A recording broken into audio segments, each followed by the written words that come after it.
Welcome back to the Football Today podcast on February 26. Here to wrap up a huge EFL Cup final between Liverpool and Chelsea and EPL Matchweek 26, as well as some Aussies abroad and a bit of everything. Not your usual host, Alex. He'll be back very soon. He was cheering on the Matildas and Arsenal in some pubs over in Vietnam, so he'll be back very soon. I'm your host for now, Liam McAllion, also known as the Stats Guy. I'm a very sad Chelsea fan, staying up way too late. I'm also here with a very dejected Chelsea fan. Very surprised he actually showed up today. Marcus Bazzano, are you alive? Are you all right?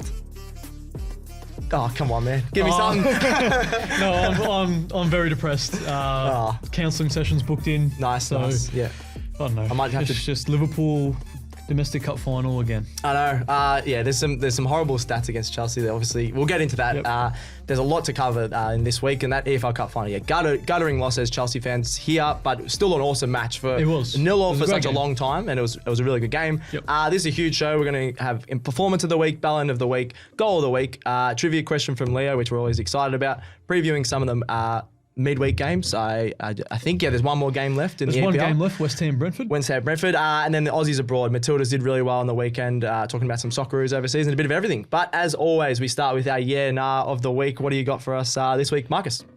Based off the EFL Cup final, some questionable VAR decisions. Simple. Is VAR ruining the football experience? Watching last night, it definitely did. Particular when you're at the stadium. You're a fan in the stadium. Yeah, I have, been to a couple of EPL games where it took like 10 or 15 minutes just to decide, like it was a West Ham game. It does definitely ruin there, but even just watching on TV, you're frustrated. The things you're seeing. So I'm going to say big yeah on this one. Just ruins the flow of the game. Sometimes the team's like really pressing. Everyone has a bit of a drink or water, and then the whole flow of the game stops. Yeah. I'm going to say yeah, and a couple of times the camera angles. I think. Do you want to talk about a couple of the VAR? The one I think that you were talking to me about was the Chelsea one against Jackson, which was a bit weird, but. It was sort of like the AFL, how the angles they had on the cameras and things like that didn't look great. What did you say about that? I just thought for a domestic cup final, for that to be your best camera angle.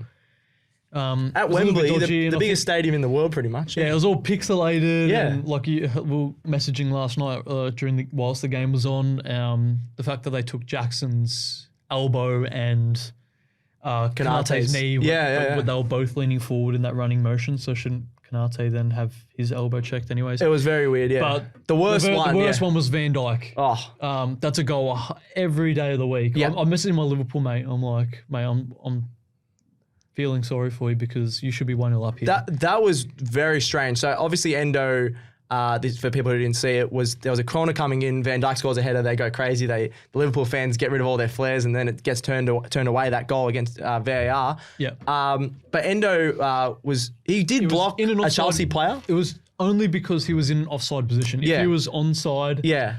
But it was the fact that if he just turned and looked at the ball, but consciously blocked Colwill, he would have got away with that 100 times out of 100. I think Colwill could have easily gone around him. It wasn't like he put a massive pressure. And the other thing was it wasn't affecting the play. I think that would happen almost every Premier League game.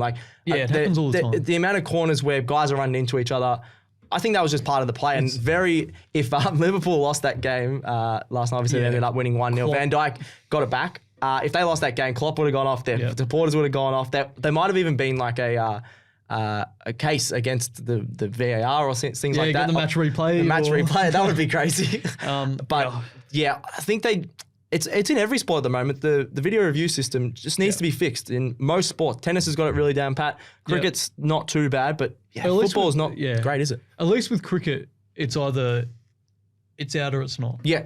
But with football, it's very opinion based on what the fourth official or the VAR person thinks is deemed a foul or not.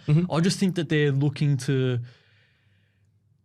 find a way out to cancel out goals rather than it should be the opposite, really. Yeah, especially for the viewer's experience, and they're taking way too long sometimes. There was no real discussions from the Chelsea players after that goal when he was saying Colwill wasn't going. Colwill put his hands up a bit. So we're both a big on that one. VAR is ruining the football experience, not just in the stadium, but just watching it last night, having a look at that. Not good, and I think they'll have a look at it. Well, we've said that for the last 3 years. They might change it a little bit, get some more cameras, but we'll have to wait and see. Next one, Ange ball status. Rest the feed up. Ange probably had a big feed on the weekend. He was just probably watching the other games for some research. Tottenham didn't play because Chelsea were playing in the EFL Cup Final, so they'll be happy with that they could just have a bit of a break, and especially with all the injuries they've had over the years, they wouldn't mind having a break. So that's pretty good for Ange. A bit of a tan, maybe, Might have to go anywhere elsewhere than England, though. Yeah, I know, he's been in England and Scotland the last couple of years, so I don't think he's getting a tan in either of those places. Performance of the week. What do you got for us, Marcus? Can be an individual or a team I'm going to go for. What do you got? Unfortunately, I'm going to go VVD, Virgil van Dijk. Oh, he was amazing, yeah. Yeah, when he's the only real mainstay in that team. He's surrounded, particularly towards the end of the game, by a bunch of kids. Oh, it's crazy.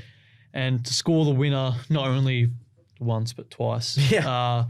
He was great and fully deserves the performance of the week. Yeah, he was unbelievable. He's always a brick wall, but the leadership, he was just yelling at everyone. He got all the young guys in at times when there was a corner, just bring them all in. He was an amazing leader. And then to score, obviously from a centre-back, he got a couple of headers. That in the 180th minute as well, when he'd played the whole game, a lot of the big names had already been subbed off. He would have said, "No, I'm never going off in this game." Yeah, when Klopp made those changes, and I was like, "Wow, they're really they're bringing on the kids," but I was surprised about who they took off, and I was like, I know they do play Manchester City very soon, so maybe Klopp wants to rest him for that game and focus on winning the league as a proper send-off. The fact that they rested and didn't risk a lot of their big name players and still won, when I think a lot of their guys had played less than 10 games, it was an unbelievable effort, and kills obviously Chelsea fans, but that's one of the best. I don't know if it's coaching performance or just the team performance to lift when you haven't played together in a final at Wembley. Probably one of the best performances of the year. It says a lot about the culture at Liverpool. That Klopp's created, and Klopp was laughing the whole time. He was so chill. Yeah, he was leaving a legacy. Yeah, in his last season, it's pretty awesome. My one, I'm going to go away from the EFL Cup Final a little bit. Fulham. They finally got a win at Old Trafford. First time they've won at Old Trafford in 21 years. We were talking up Manchester United. We knew this would happen, though. We knew we'd sing their praises for a couple of weeks. And then, to be fair, it probably lasted a week longer than we thought it would be. Yeah. And then, they just... They crumbled, But Fulham, it wasn't even just a bit of a lucky win. They had 17 shots to 21. They matched the possession pretty much. They weren't just scoring on, getting on the counter-attack. They were really good at the quick passing. It was very... unlike Fulham performance. Usually they don't mind the counter-attack or they play strong at home. They've done it at Old Trafford for the first time in 21 years. So that's going to be my performance of the week. And Iwobi could have had 2 goals or a hat-trick. Yeah. He had some really good chances, especially early on. Yeah, so performance of the week, I think, Fulham, and you got to talk about Liverpool. So I'd say those two are by far the best of the weekend. Bellend of the week, there's a few from the EFL Cup Final we've got about here. Because much happened in this game. Yeah, we've already mentioned it, so I won't go over it again, but... VAR for me, just sort of ruining the experience. Fair call for Bellend of the week. I'm going to go Chelsea's set piece coach. There's a few times we were messaging about you specifically a bit more, but Van Dijk, probably the biggest person on the pitch. That corner was only the corner when he scored. It was only going to go to him because the other guys are all young, a lot of small guys. Cover him, especially the first one where it obviously got ruled out. Chilwell was on him, who's a left back. Get your centre backs. Well, Colwell would have been on him if it wasn't for the endo block. Yes, that's true. But still. Yeah, I just think the way that Chelsea were setting up, you could even put 2 or 3, like a bit of FIFA where you just drag all your players towards the big guy. Yeah, it was not smart at all. Schoolboy defending for the set piece that ultimately led to the goal. It's only going to go to Van Dijk. No one else in the Liverpool team. So you double team him, get 3 people on him. You just block the running lanes, the leading lane, so he doesn't have he's running onto a ball and can use the pace of it. He's their biggest exactly what happened. In Kunku, I'm going to say put him out on the drawing line because he should have blocked that leading lane that Van Dijk led into, but it was just a bit lazy. I don't know if it's I said the Chelsea set piece coach is the Bellend of the week, but it could have even just been the players a bit out of position, a bit rattled, but in a big game, I'm not sure. So I don't know if it was the way Chelsea set up or was that, but just set pieces in general, definitely Bellend of the week, and it cost Chelsea the game. So when they could have easily won. So yeah, that's the bellend of the week for me. Goal of the week. What do you got for this one? Or are you too sad to talk about any goals? Pass. Oh, you can't pass on this show. For me. Looking at Joe behind the camera. What's going on here? Just pass. I'm just I don't want to fill out this part of the run sheet. Too depressed about Chelsea. Too depressed. Oh, that's a joke. No, I'm pretty sad about Chelsea as well. I'm going to go Iwobi. I've already talked up Fulham, but it was a 97th minute winner against Man U. Awesome effort. As you said, he had a great game. Yeah, who was the player that he broke the lines from defence? I'm not sure, but he won a couple like one-on-one ground duels, and then he was awesome. Yeah, fed it out to Iwobi. Didn't I feel like he does this even when he was at Everton. He has one of these games every season. He's a good player. I remember he scored. He's just inconsistent. When Arsenal played Chelsea in Baku, Chelsea won the Europa League 4-1. He played well. Iwobi scored a world, and he was the only player to play well for Arsenal on that day. So. He's got quality. He's just a bit inconsistent, but when he is on the ball a lot, he plays really well. So I was happy for him because he's deserved probably a goal at least. So he probably could have had a couple of goals. But that goal was awesome just to get in the 97th minute down the at Old Trafford. At Old Trafford, which is unbelievable. After Manchester United, the crowd was up and about because they equalised in the in the 90th minute. 89th minute, So they'll be filthy with that. And awesome effort by Iwobi there. Mackenzie Arnold, the Macca, the best save of the week. I'm going the one of the keepers from the EFL Cup. You got the other one? Yeah, I'm going to go with Kelleher. Yeah. He did it in the previous EFL Cup final in 2022. He was unbelievable. In this one, he produced the goods again. Saved Sterling should have hit it first time when the ball came across in the box. He didn't. And ends up falling to Cole Palmer, who you just got to somehow get that in the back of the net. You just have to. Yep. Especially in big games like that. But Kelleher made himself big. His arms must be so strong. His arms, Jesus Christ. I don't know. His forearm, like Popeye's I don't know what he does late at night to strengthen those arms. I think he's doing wrist curls at the gym. Yeah, actually. He must be, yeah. Get your mind out of the gutter stuff. Eating lots of spinach. And Gerald, I saw you having a little shake of the head. Maybe eating a bit of spinach like Popeye, the big forearms. He was unbelievable.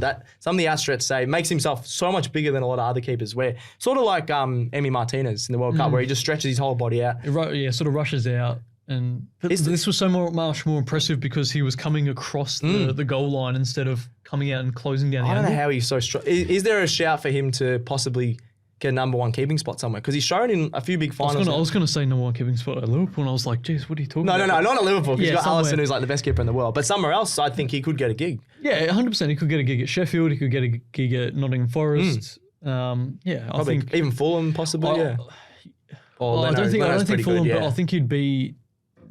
Yeah, that lower table Premier League. I think it does seem like he still likes Liverpool and he doesn't mind like that role that he has. Yep. But I feel like, especially after games like this, surely there's a little man in the back of his head he going. He could 100% go home to Germany as well. Oh, yeah. No, he's Irish. Oh, yeah. I was thinking he could go to Ireland, but play in the crap Irish, electricity league or whatever it's called over there. But there is a bit of a shout for him, so you'll see how it goes. It's a bit sadder because Petrovic obviously didn't keep the clean sheet, but he was absolutely awesome as well. That save, I think it was in extra time, or was it just before extra time, where it was right on the line, kept Chelsea in the game, kept Chelsea in the game, just his outstretched foot. He was absolutely awesome. And really calm. Both keepers didn't really put a foot wrong. The Van Dijk goal was definitely not Petrovic's fault. I just think he's got to get a shout out as well. I think Van Dijk would have got man of the match in the end, but even Kelleher's probably stiff. And Chelsea and Petrovic, if Chelsea won, Petrovic would have been right up there for man of the match as well. So I think so. The keepers were absolutely awesome. So they got a big shout out this week in the EFL Cup. Yep. All right, let's talk about the other games in the Premier League this weekend. The first one we're going to cover is Villa taking on Notts. We said Villa had to win this one. They did 4-2 against Notts in the end. Awesome effort. What do you want to talk about in this one? Well, Douglas Luiz, he scored a brace in this game, and I think he's seriously in the conversation, if not in the team of the season. Yeah, he's been probably in the top few wingers or in the comp. No, centre mid. In the midfield. Sorry, I don't know why I said yeah, but he's been absolutely amazing, hasn't he? Sorry to put you on the spot here, but that's right. Who would you put in that midfield Premier League team of the season so far? You probably have Rice in there. Definitely Rice. Rodri, De Bruyne, probably. De Bruyne even though he missed a lot of games. But I still think he could sneak in there. Rodri could sneak in there, Madison's but he missed a lot of games. If Madison played the whole season, he would have been in there. But a lot of the midfielders have missed a lot of games. So I think Luiz for his consistency. I'm having Douglas Luiz in there. What's his stats? He's got 13 goal contributions, really good. And he has stepped up in some of the big games. Like, I'm not saying Notts is a massive game, but just one that solidifies that top 4 spot for him. Yeah. He always chimes in with a goal. So specifically at Villa Park. Yeah. He plays really well at Villa Park. But no, good on him. Yeah, Knots just weren't good enough. They've actually been scoring a lot of goals lately, but they just conceding way too many on the other end. So that's a bit of an interesting one. Brighton won, Everton won. Oh, bloody Brighton. Their fans would be filthy because the way that they play, they should be winning these games pretty easily. Are they just burnt out or is something going on there? Wasn't there a red card as well late in this game? I was going to double check that. Yes, I believe there was. Let me have a quick I know. look. All I know was Brighton. That was not till the 81st minute, and they actually scored after the red card.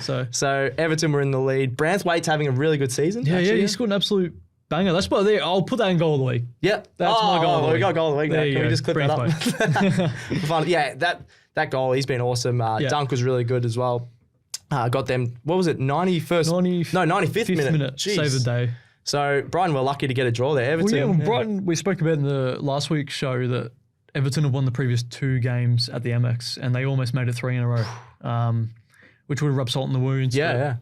Lewis Dunk saved the day. Yeah, I'd be so filthy if I was Brighton. You shouldn't be losing these type of games at home. And drawing, but that type of draw is like a loss. So they could have almost lost as well. So yeah, they should be thinking of these games as 3 points, and anything less is a disappointment, especially if they're fighting for Europe. Yeah, absolutely. Next game we're going to talk about is Palace 3, Burnley 0. I said this was going to be a boring old draw, but Palace, actually played all right under the new manager as well. Yeah, Oliver Glasner. I was just checking that in. But seriously though, Crystal Palace aside, they were terrific. Yep. We'll sing their claims, but Burnley, should Vincent Kompany be sacked? Look, I don't think he has enough to work with. But they probably need a change because you can't keep up this mediocrity. They have been horrible. They're equal in points with Sheffield, and Sheffield are having one of the worst seasons ever. Premier League seasons. Yeah, let's see. Are they both on 13? Yeah. Oh, it's tough. I actually think Kompany's a decent manager because they went really well in the championship. They did lose a lot of personnel. Yeah, they lost from the championship. They lost a lot of people, but I just don't think, they've been able to bring in people, money, obviously things like that compared to other teams has stuffed him up. But I wouldn't be surprised if he gets sacked because even Burnley shouldn't be losing 3-0 to Crystal Palace, especially in the state that their club is in. Crystal Palace have been horrible as well. So if at worst, we mentioned in the last week's show, new manager bounce at Palace isn't a thing. Well, it's back. It's back. It's a thing now. Glasgow was a thing. I reckon you're the first person in the whole world that has said Glasgow. So, or maybe over in Palace. Palace fans will be loving that one. So so that's a bit of a wrap up of the first few games. We're gonna have a little bit of a break here. Check out cricket today. Check out AFL today actually as well. That's starting this week. Gonna have some funny chats about that on all of our shows for AFL that's starting next week. So get excited about that, and we'll be right back after this break. Hi, I'm David Kickno. I'm James Clements. I'm the host of the AFL Today Show. And you can join me and a rotating cast of AFL nuffies, lunatics and journos celebrating all things footy in the world's singly greatest one-stop shop for every level of AFL fan. That's right, every game of the 2024 AFL season will be previewed and wrapped for you. Every storyline covered, every big moment broken down, every big hit celebrated, every Supercoach angle looked at, and every type of credit given to the boys. That's right, with guests from around the AFL world, AFL Today will have you sorted for all things footy. So, 3 times a week, make sure you get your AFL fix with the AFL Today Show. How good does AFL Today look, Marcus? I'm very excited. Jim is up and about in that intro that we just had on the show. So get around that starting this week. All things AFL, all nonsense going to be chatting. We're going to be arguing, Supercoach, bit of everything. So I'm very excited about that. Let's get back into the EPL. Man United Fulham. We already touched on this, but this is just one of the funniest results of the week. Man United 1, Fulham 2. No one in their right mind would have predicted this. Man U have been in great form the last probably 3 weeks or 4 weeks even. You got Højlund, was in great form, couldn't score.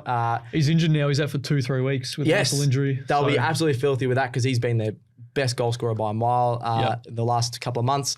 Fulham get their second away win of the season, and they were just great in the end. They were great. They ended I think it was, correct me if I'm wrong, but 16 games, I believe. That sounds right. Run against Manchester United. Just their second away win of the season. They were the second worst away side in the Premier League. That's crazy. And it just happened to be that Manchester United crumbled it. We were waiting for it. It's happened. And now with Højlund out, Rashford not really scoring goals, Garnacho sort of getting his foot off the gas a little bit. Yeah. I'm really worried for them because they have Manchester derby coming up. They do, soon, yeah. don't they? I think it's in a couple of weeks. Might even be the next Premier League match. Let's have a quick look. Their next one is, yes, it is. So this time next week, Monday. Yeah, I really morning worried for Manchester United in that one. I think they could get smashed. Yeah. I don't think smashed. I think probably a 2-0 City win. Yep.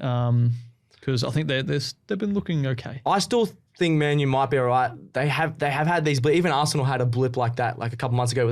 Arsenal lost to Fulham as well, actually. Yeah. So like maybe Fulham aren't too bad against some of these teams. I don't know. But I still think Man U will be all right. I'm just checking the table. They're not really going to finish.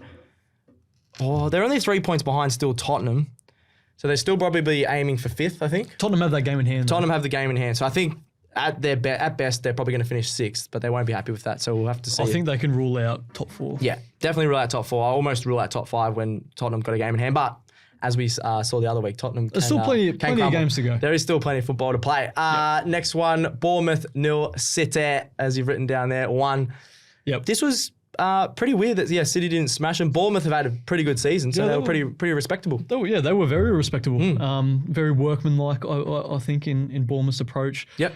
They had some chances. They created some space on the edge of the box to pop some shots off. And that's what you got to do against City. It's not very often you're going to get a clear-cut chance inside the box. So I thought they played really well. They held their own, only conceded 1 goal. Phil Foden at it again. He's been great. He's so good. With the trivia question. Yep. That's coming up. But no, Bournemouth great, but City good. City, yeah. Bournemouth as well. They only had 2 less shots than Man City, which is a great effort. They play a really good style. They're very structured, but then can also get up to Solanke a lot and a few other players, the Aussies and things like that. So yeah, pretty decent effort by Bournemouth, but unfortunately they couldn't get the job done against City. Haaland as well. I feel like we've got to quickly talk about him. I triple captained him in fantasy. He did nothing. I think they counted an assist because they count an assist when you have a shot and it rebounds to another player. They count it in fantasy, but in real stats, obviously that's not an assist. Yeah. But he's missing some chances that he never does. He missed a sitter really early on, and very unlike him. Off target, well wide. Yeah. Maybe he is human after all. But. Maybe he is. Maybe he is. So Chelsea got into his head. That Chelsea game got into his head. Yeah, maybe. I think we can't get too much into him because he's only not scored in 2 games. Well, he's still the leading top goal scorer in the league. Yeah, he's still a freak. So he'll be all right. He'll probably bounce back next week with a hat-trick or something. Wouldn't surprise me. Yep. Arsenal for the Toon, Newcastle 1. A lot of people would have expected Arsenal to win this, but Newcastle against the top teams have been really good, got a lot of draws. They have, and Arsenal are just continuing that amazing form in the league. Obviously, we talked about them midweek in the Champions League. That was really disappointing against Porto. But as I said, their form in the Premier League has been unstoppable. They're scoring 4 goals with ease almost every game. They've been really great in the league, and they responded really well to that Champions League first leg loss. Newcastle, very disappointing. They're going down and down and down. I know. Chelsea win their game in hand. Big if. Yep. They go above Newcastle, and you think about how bad of a season Chelsea are having, and Newcastle will be below Chelsea. Newcastle could go from top 4 last season to bottom half, which very, very I don't think they'll end up staying bottom half, but they could. At the moment, the max they're going to finish is 9th, which is a horrible effort from where they 3rd last year, wasn't it? Yeah, or 4th last year. Yeah. So that's really surprised me. Yeah. Yeah. If Eddie Howe we've talked about this 10th or lower, he has to go. So I just probably think they're within a shout of maybe winning a trophy, EFL Cup. 100%. Yeah, and that a type of trophy at Newcastle would mean so much more. They haven't won a trophy in like 20-something. 60 years, I think. Oh, was it? Yeah. Oh, yeah, probably. Yeah, that's what it was because they made the Cup Final last year and couldn't get the job done. United, yep. But yeah, you're right. This team, they have a really good team on paper. They've had a few injuries, but their team is still really good. So many good attackers. Yep. You got some really good attacking defenders, and you got to start to bring a winning mentality into that club. Yeah, Eddie Howe obviously he did last year, anything, but not this year. Yeah, all he's done in his career is he had a very good time at the start of Newcastle, but I feel like he's the Ole Gunnar Solskjaer sort of. He sticks around, builds him out, gets him out of the tough periods, but doesn't stick around for the good times. Yeah, for a trophy. Because he's been obviously relegated in the past with Bournemouth and et cetera. So no, it's interesting. So yeah, Newcastle very disappointed. Arsenal they're still hanging around. That we got one of the tightest league races in 10 years still. So you got 2 points still separating Liverpool, Man City, and Arsenal, which is absolutely awesome. Yep. So Arsenal, they continue on. If wins like that, they still have a big chance of winning the league, which I thought they might drop off a little bit, and they keep proving a lot of people wrong. They've been great. It's just they have to catch up with not catch up, but they have to stick with Liverpool and Liverpool, City. yeah, which is always the hardest thing to do. But so- I think they can, yeah. Yeah, I think Arsenal got a big game coming up. I'm not sure. They got what? Oh, they have Chelsea coming up and then City. So they got the Porto, Chelsea, and City.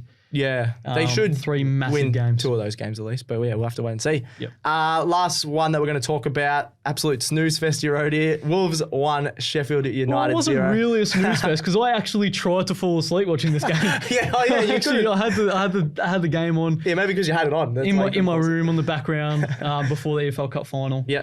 And I watched the start. I'm like, geez, I haven't watched much Sheffield United, to be honest. But this who season. wants to, really? I watched They're last. My God, are they terrible? Really? My God, are they crap? Defensively, they were shocking, but attacking. Oh, my. The only time they've ever... sorry, not ever. The only time they've shown real attacking presence was against Luton when they sort of were just playing a bit quicker. But I saw some highlights from that game. They were just playing slow, really negative sort of football. When I know they're not going to beat Wolves because Wolves are in great form, but they only lost 1-0, so they could have possibly got a draw out of this. Yeah, it was just not positive play enough, and they don't have the star talent to really beat anyone. Yeah, no, on the wings, they were really disappointing. Yep. Their crossing was horrible. And I want to talk about Ryan Brewster, actually. Yeah. They bought Ryan Brewster from Liverpool a few seasons ago. I forgot about that. As the next big young English striker, right? Like a Dominic Solanke sort of people vibe. were talking him up. Yeah. For £23.5 million from That's Liverpool. That's a lot of money. It is. That's a lot of money for a guy that's not proven. He hadn't played a single Premier League game. Oh, there you go. When he got bought, and right now he's played 38 Premier League games in his career, all at Sheffield, 0 goals, 11 this season. What is that? And was that 27? 0 goals in 30. We've got the same amount of goals as him. What in the Premier League? we got the 0. What?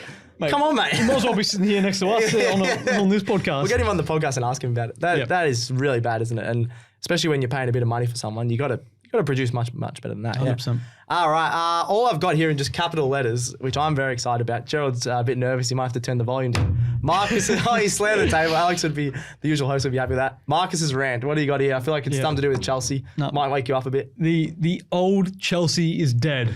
It has been dead for a while. Have you seen Chelsea fans on social media? Oh, at least we made the EFL Cup Final. It's the start of a new era. Oh, it's okay that we lost. We'll get there. It's the start of a dynasty. That. Oh, no, he's dropped the magic. We've lost 6 consecutive domestic cup finals at Wembley. That's horrible, isn't it? Yeah. 3 against Liverpool in the space of 2 years.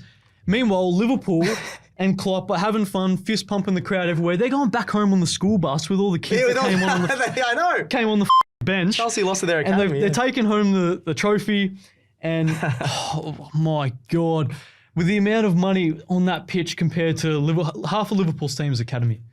And we have a look at who we brought on. McAllion Mudryk. Your goat. 100 million. Yeah. Nkunku, great player. But my God, and Poch is a serial loser. He's never won a trophy. That's a sackable offence. Losing that game. And he brings on Trevor Chalobah, who's barely kicked a minute for about 12 to 18 months because he's been injured. And you bring him on with 10, 15 minutes to go. He's not going to score a goal, And then you put him out on the right-hand side.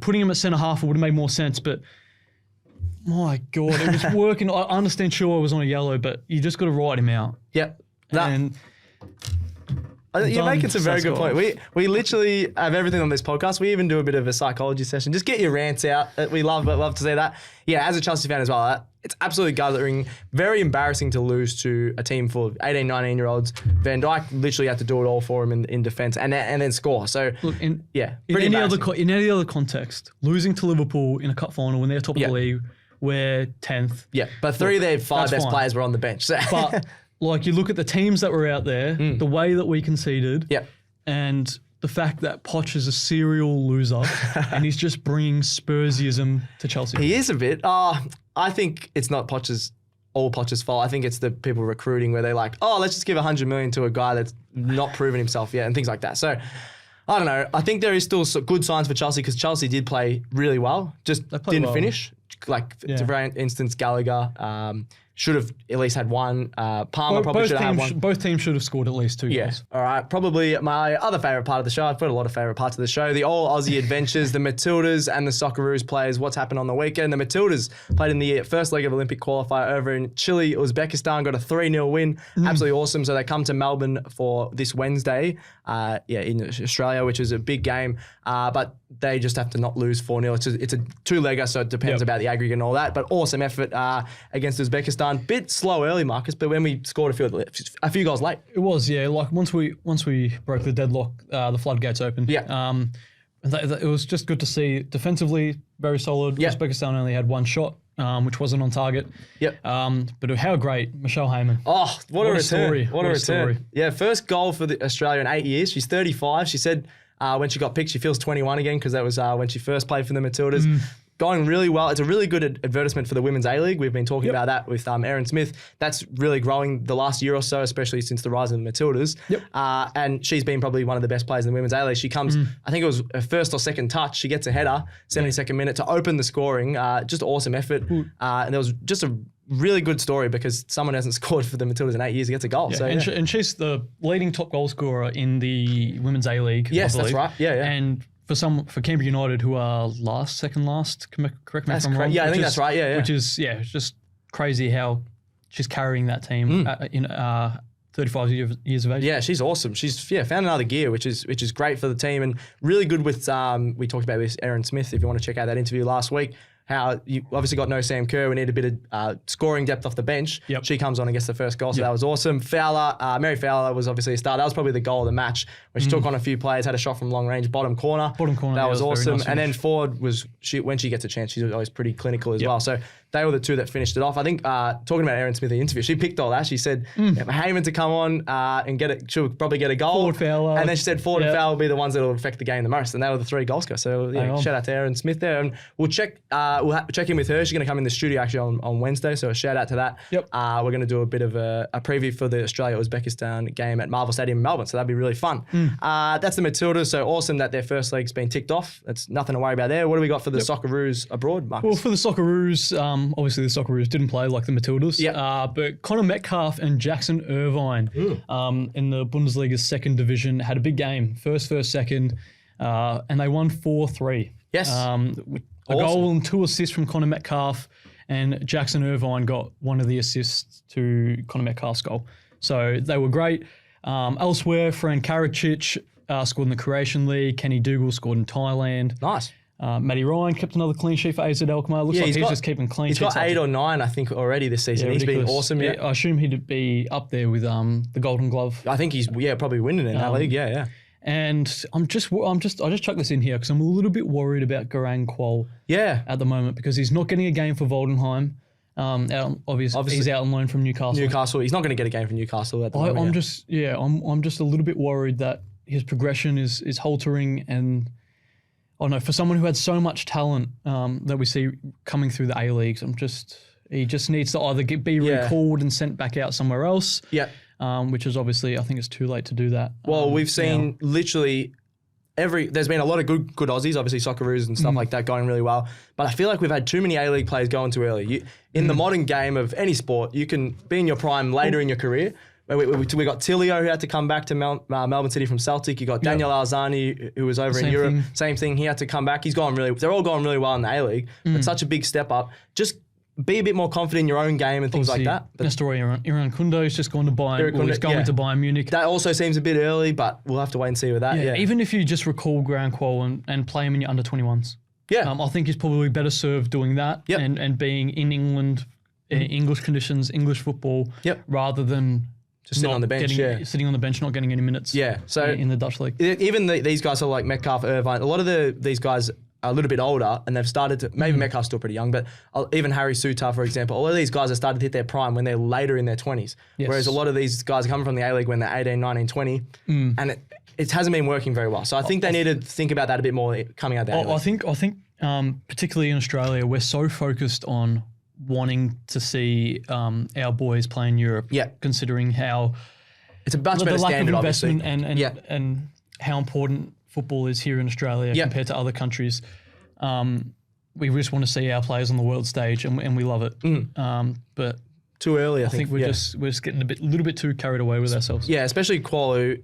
Yeah, the more minutes he gets, he's obviously going to get better, and it's not good if he's just by sitting the on time the bench. Newcastle bought him, he hadn't started a single A-League game. No. And that just proves too early. Maybe it was partly Newcastle's fault. I don't know. But because obviously you're not going to turn it down, but maybe there's an argument, turn it down. But the other argument is then obviously money and things like that. Yeah. Obviously there's a lot more money when you're playing in Europe and things like that. So it is a tough one. If you were in their position, we'd probably do the same thing. But in terms of the growth of these players, it's really tough at the moment. And I wouldn't be surprised if he ends up in the A-League in the next year or so again. Honestly, I think for his development, I think he should at least be loaned out to maybe a championship club. Yep. So he gets some minutes.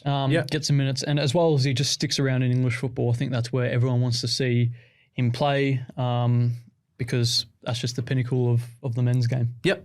Fair call. So we've covered a bit of Matildas there. Awesome that they've been winning. Socceroo is still going really well, all the players overseas, and we've covered all that. So that's the All Aussie Football Adventures. All right, it's time for the favourite part of the show, or my favourite part of the show, the trivia question with Leo. I don't know what the score, I feel like it's a draw between us two. I think it's even really close. Alex is coming back the next show, so we really need to get this one up on him. What do you got for us, Leo? The trivia question of the week. Well, boys, Phil Foden's having a great season. He's played 39 games across all competitions. I want to know how many goals and assists he's had put together in all competitions. Stats guy. Marcus. I think I know this. 16 goals, 10 assists, 26 goal contributions. It's bang on. I'm always behind. I saw this morning. God damn it. It was going off that Opta Sport post. Yeah, that's what I saw as well. Yeah. Yeah. Thank you very much. I had a quick look before My the reaction show. time is so slow. It's cost me 2 points. There we go. Well, I'm in the lead now. I'm already filthy with that. Bloody hell. Well, good question, but you're in the lead. How are you in the lead? Far out. Bloody hell. Oh, come on. All those people that comment ball knowledge and the clown next to it. No, fair play. What's his name? Foden has been awesome, hasn't he? Yes. He has been so good. I think he's a bit underrated. He's got more. He's fairly rated. In his career, he's got more goals than Mahrez at Man City now, which really shocked me. Well, yeah. Well, I thought Mahrez used to be a star. I don't know. That really surprised me. I think Phil Foden's fairly rated just because there's so much hype on him. It's kind of hard to be underrated when he's England's generational talent. Yeah, it is awesome. Yeah, it is awesome the way he's playing. And good trivia, Chris. Thanks, Leo. You can get out of here now. We won't see you ever again. All right, that's it for the Football Today show. We'll be back with this on Wednesday, actually, with Aaron Smith from Code Sports. Going to do a big Matildas versus Uzbekistan preview show, which will be really exciting. The Matildas just have to win or not lose 4-0 pretty much to Olympic qualify for the Olympics, which is pretty exciting. Check us out on all the socials and wherever you get our podcasts. And I think that's it. Marcus, thank you very much. Yeah, cheers, Tasco. Thanks, Gerald and Leo behind the camera, and that's Football Today out.